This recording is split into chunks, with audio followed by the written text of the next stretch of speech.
Welcome to the Arlington Street Church podcast. Founded in 1729, Arlington Street continues today as a gathering place for progressive people of faith in the greater Boston area and beyond. We are located at the corner of Arlington and Boylston Streets, across from the Public Garden in Boston, Massachusetts. Please visit ascboston.org for more information about this historic Unitarian Universalist congregation. Arlington Street Church, gathered in love and service for justice and peace. We knew it was coming. We saw the handwriting on the wall. For as yet unknown reasons, someone at the Supreme Court leaked a draft opinion, making it crystal clear that a conservative supermajority of the Supreme Court was poised to overturn Roe v. Wade. We knew it was coming.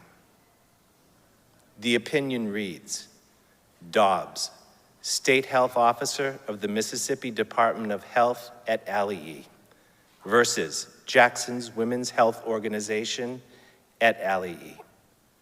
Argued December 1, 2021, decided June 24th, 2022, held, quote, the Constitution does not confer a right to abortion. Roe and Casey are overruled, and the authority to regulate abortion is returned to the people and their elective representatives, end quote. For the first time in modern history, the Supreme Court has stripped millions of Americans and their families of a constitutional right we have enjoyed for over 50 years, a right which had been reconsidered and reaffirmed by the court on several previous occasions. Not since the dismantling of Reconstruction after the Civil War, when the court adopted the shameful doctrine of separate but equal that relegated the formerly enslaved and their descendants to a form of permanent second-class citizenship, have we witnessed such an abrogation of rights. Acknowledging the import of the decision, Chief Justice John Roberts, who joined the majority opinion, conceded that the decision to overrule Roe and Casey is, quote, a serious jolt to the legal system, end quote. Well, what Roberts characterizes as a jolt to the legal system is for others an unfathomable loss of control over their bodies, their families, their careers, and even their lives. Having stripped away the constitutional right to an abortion, the court has ruled that state legislatures, not the person who is pregnant, will now determine whether to continue a pregnancy. 9 states have already banned abortion. By the fall, we can expect approximately half of all the states to have banned outright or severely restricted access to abortion. Wow. Just wow. Echoing the words of abolitionist and Unitarian minister Theodore Parker, we have often heard the Reverend Dr. Martin Luther King quoted from this very pulpit. The arc of the moral universe is long, but it bends towards justice. But is it true? Or is it more aspirational? A message intended to foster hope and inspiration in trying times. Sometimes it's hard to know.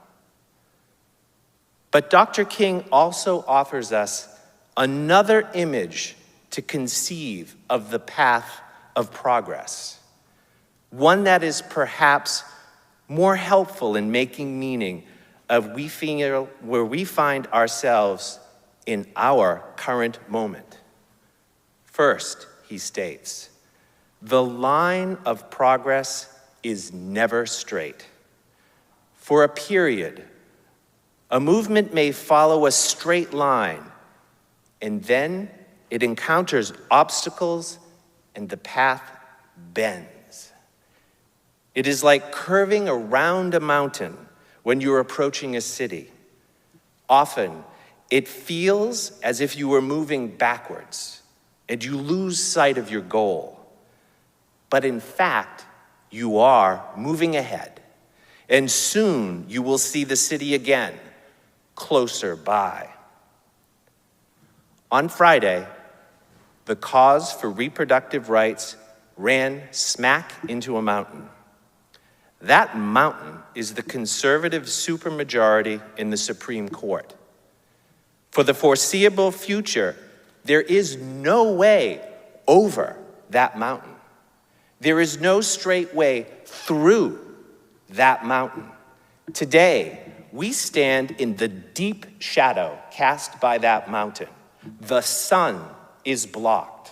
The way forward is unclear.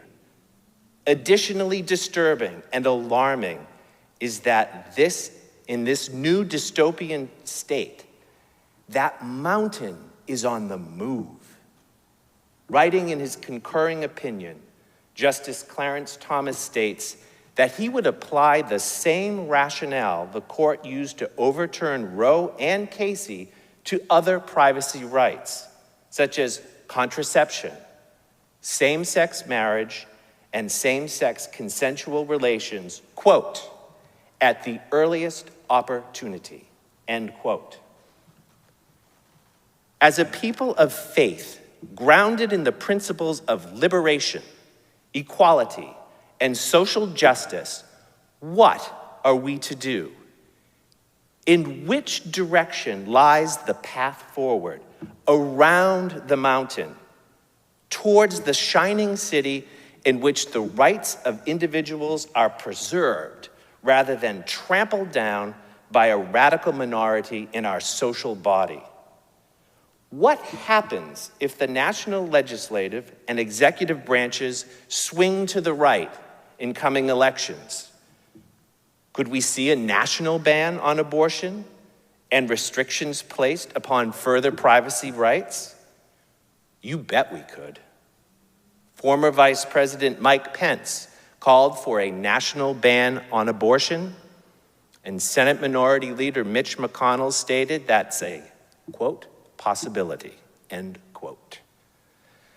As an aside, if you looked at your orders of service, by now you've all probably figured out that this is not the sermon I had planned for today. This sermon is still titled The Long Way Around. I had intended it to be a joyous, thankful, and reflective sermon on my many years here at Arlington Street Church as I embark upon the next phase of my ministerial formation. You'll hear that sermon someday. You already know that I love you and am deeply thankful for your support. But today, more pressing matters command our attention. In the days ahead, we will find inspiration and novel ideas of how to move forward and around the mountain from politicians, activists, and thought leaders. Quoting the book of Revelation, let the one who has an ear listen. Now, who would have thought you would have ever heard the book of Revelation, the apocalypse, quoted from this pulpit? But enough of that. Let us seek our spiritual inspiration from a few more familiar sources. Mary Oliver writes in her poem, The Journey, "One day you finally knew what you had to do and began, though the voices around you kept shouting their bad advice, though the whole house began to tremble and you felt the old tug at your ankles.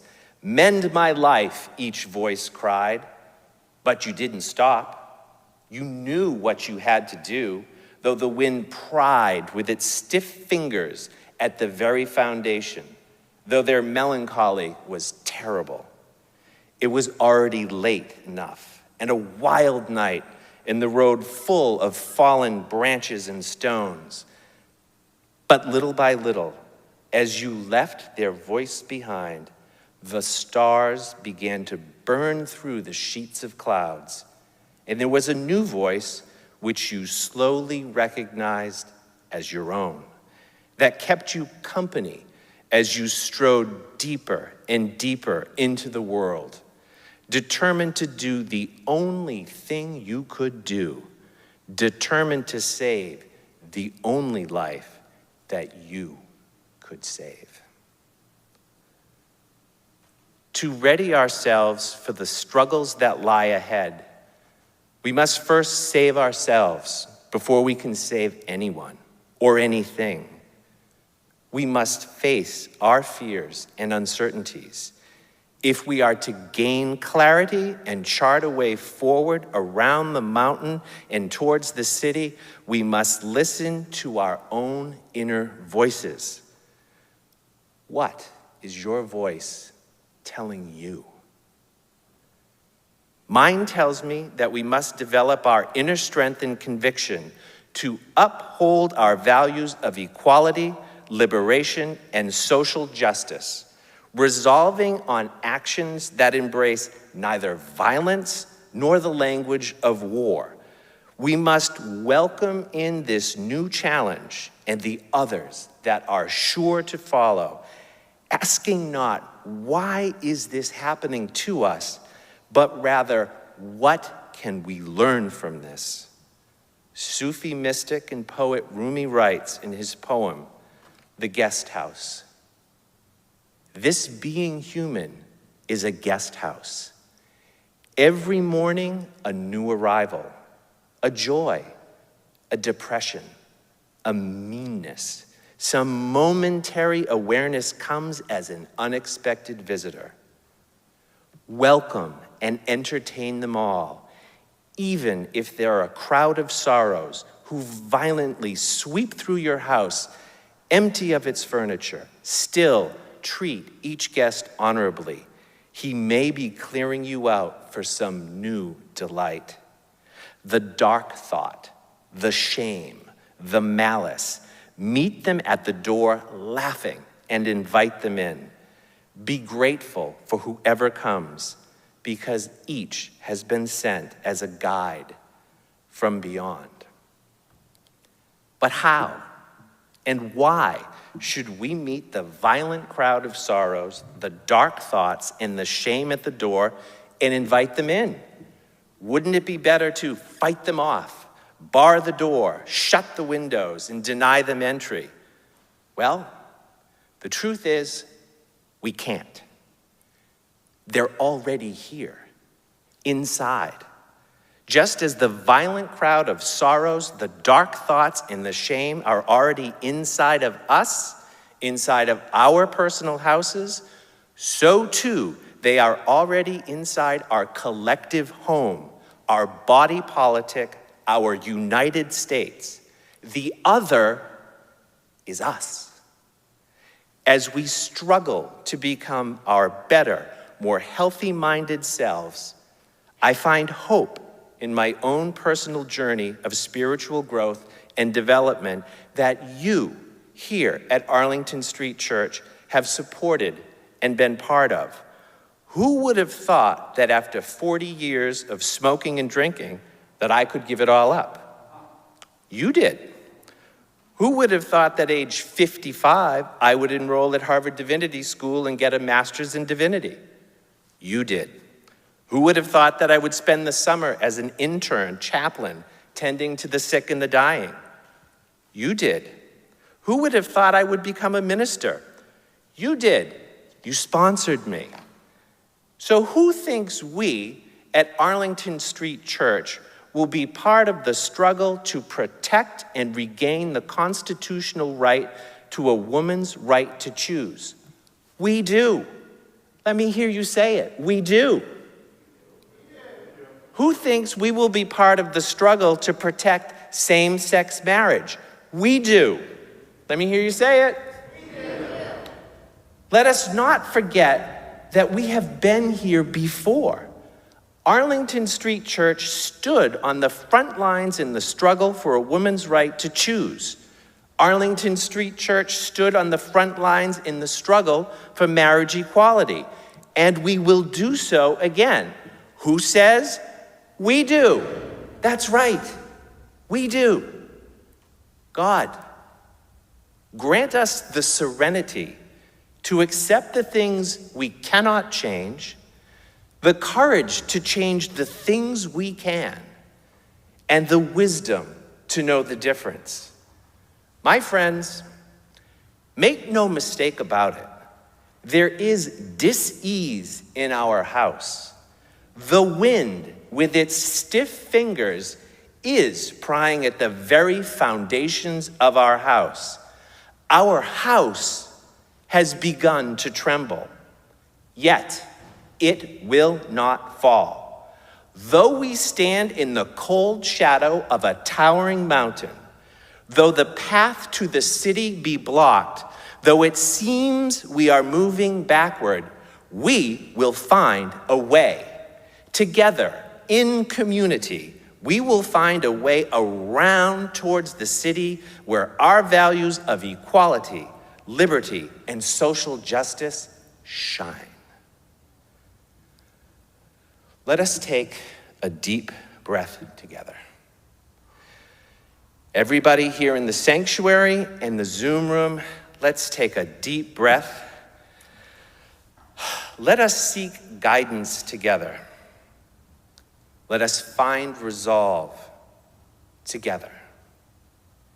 And together, let us find peace and a sense of wonder in the Summer Day by Mary Oliver.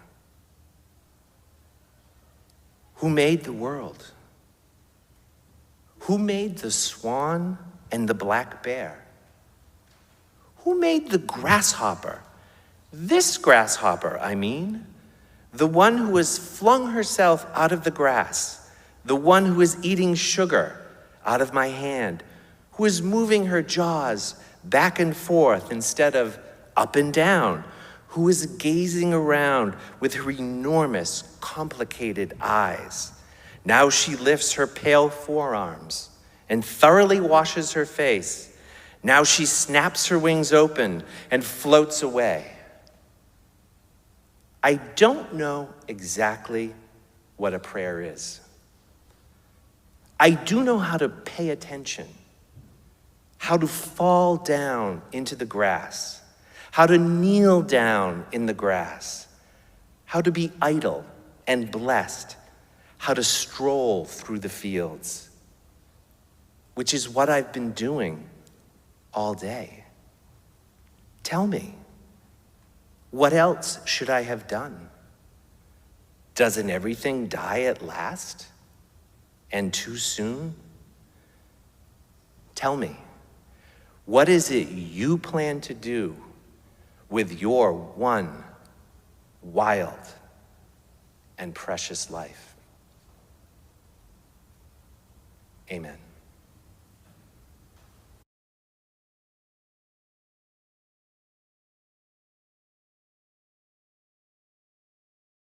And now, for our benediction, I invite you to put your hands over your heart in namaste. I bow to the divine in you. Let us keep this faith, beloveds, and pass it on. Our benediction this morning, like the sermon, changed. This morning it is from Kalidasa, Salutation to the Dawn. Look to this day, for it is life, the very life of life. In its brief course lie all the verities and realities of your existence, the bliss of growth, the glory of action, the splendor of beauty. For yesterday is but a dream, and tomorrow only a vision. But today well lived makes every yesterday a dream of happiness and every tomorrow a vision of hope. Look well, therefore, to this day. Amen.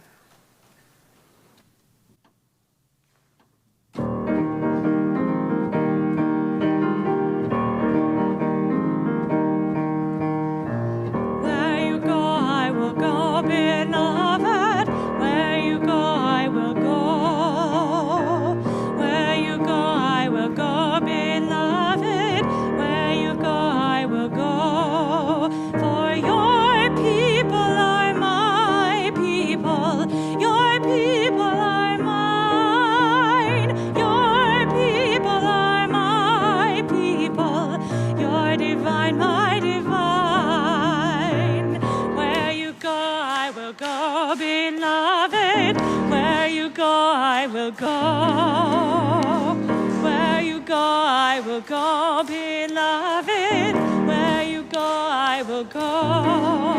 For your people are my people, your people are mine, your people are my people, your divine, my divine.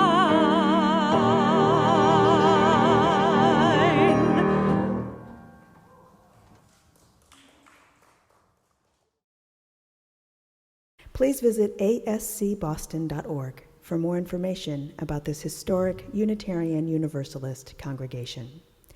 Arlington Street Church, gathered in love and service for justice and peace.